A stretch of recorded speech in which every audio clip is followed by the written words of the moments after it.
dari mana backgroundnya, kapan tiba di Jepang. Dan acara ini sebenarnya agak bebas, apa yang diharapkan peserta seminar.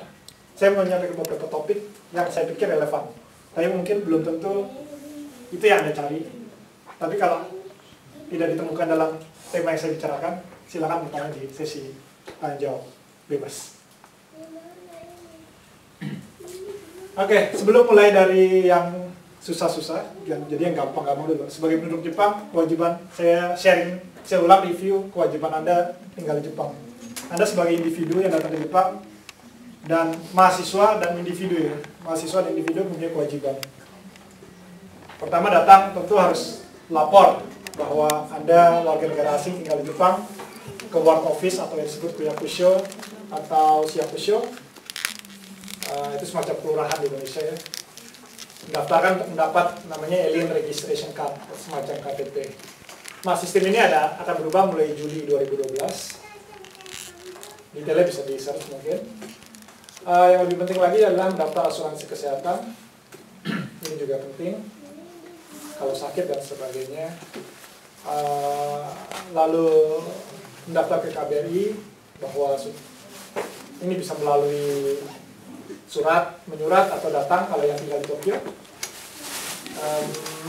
Ini homepage-nya ya, website-nya, silakan dicek. Selain itu, selama tinggal Jepang wajib perpanjangan visa tinggal dan daftar izin exit permit kalau hendak keluar Jepang dan kembali lagi. Misalnya ingin mudik dan kembali lagi. Ini bisa dicek. Nah, yang penting adalah bahwa Anda tinggal di Jepang, mungkin ada kebiasaan-kebiasaan baru yang harus dilaksanakan yang konsep itu tidak ada di Indonesia. Satu, memilah-milah sampah. Ya. Ini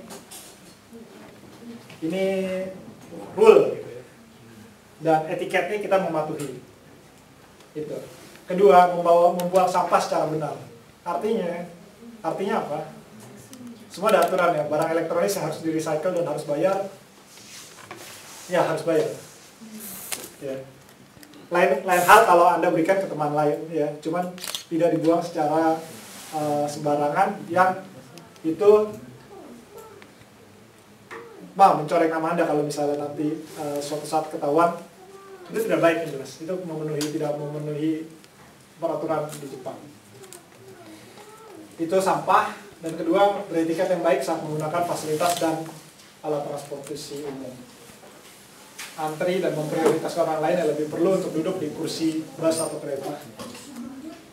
Mengapa saya perlu mengulang ini? Karena saya harapkan kebiasaan baru ini melekat di Anda, dan dengan melekat kebiasaan itu bisa dibawa ke Indonesia. Ya. Kebiasaan itu dibawa ke Indonesia, bahwa etiket yang benar seperti ini tidak sulit, hanya butuh kesungguhan untuk melakukannya saja. Ini sedikit review untuk yang baru datang. Untuk yang silakan yang baru datang masuk ke depan, duduk depan. Ini sebagian. Sebagai penduduk Jepang, Anda punya 1-2 kewajiban. Oke, lanjut. Karena temanya adalah sukses studi, saya mengulang apa sih yang diperuntukkan untuk studi S1 di Jepang. Untuk kasus S1, karena kuliahnya mostly dalam bahasa Jepang, kuasai bahasa Jepang dengan baik, itu nomor 1. Bukan berarti S2 dan S3 tidak perlu menguasai bahasa Jepang, karena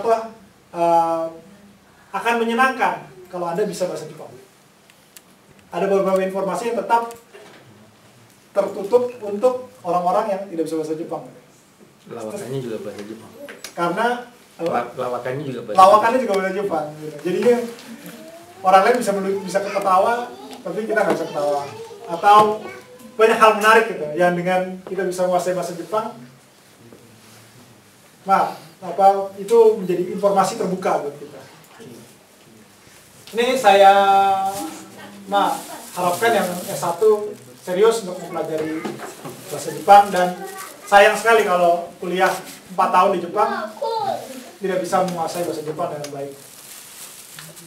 Lalu kedua, pahami syarat untuk lulus sejak awal studi. Ini hal yang simple, tapi nyatanya banyak yang nggak bisa lulus hanya gara-gara nggak tahu apa sih harus lulus harus berapa sih harus karena apa bahasa Jepang tadi informasi banyak yang tertulis dalam bahasa Jepang sehingga tidak tahu secara detail apa kewajiban dia untuk lulus gitu. Ya. Nah, yang paling gampang lah minta nasihat senior dan lain-lain. Tentu tanya ke universitas. Ketiga, pahami mata kuliah apa saja yang wajib lulus. Ingat, Anda tidak perlu lulus semua mata kuliah. Artinya apa? Mungkin selama saya tinggal di Jepang, saya melihat adik-adik kelas saya banyak yang stres. Stres apa? Dulunya ranking 1, sekarang nilainya C dan D terus. Gimana caranya supaya D kayaknya udah belajar udah bisa. Nah, itu ada yang kayak seperti itu. Misalnya sudah jatuh, sudah stres, nggak bisa-bisa, akhirnya jelek terus nilainya.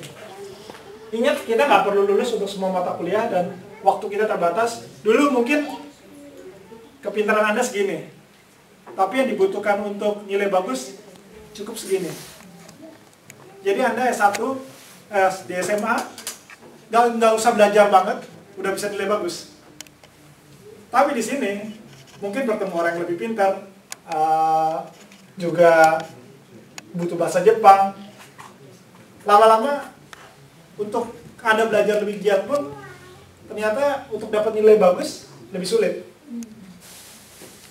Saya pahami bahwa itu tidak terjadi ke Anda saja, tapi ke banyak orang.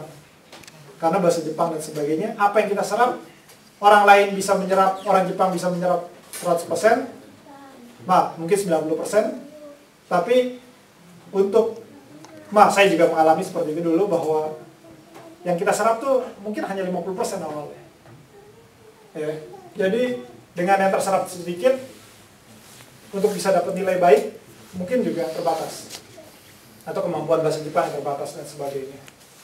Jadi tidak perlu malu kalau Anda tiba-tiba merasa menjadi bodoh walau Anda lulusan terbaik di SMA Anda.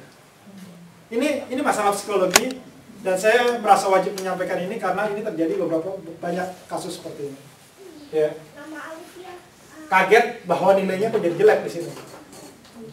Walaupun sudah belajar. Kalau tidak belajar nggak masalah, tapi merasa sudah belajar kok nilainya tetap jelek. Oke, saya datang di Jepang tahun 95 dan saat itu internet belum ada, 95.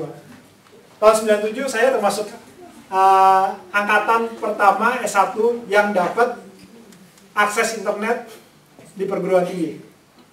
Tahun 97. Sejak itu, saya saat itu mengalami banyak kesulitan.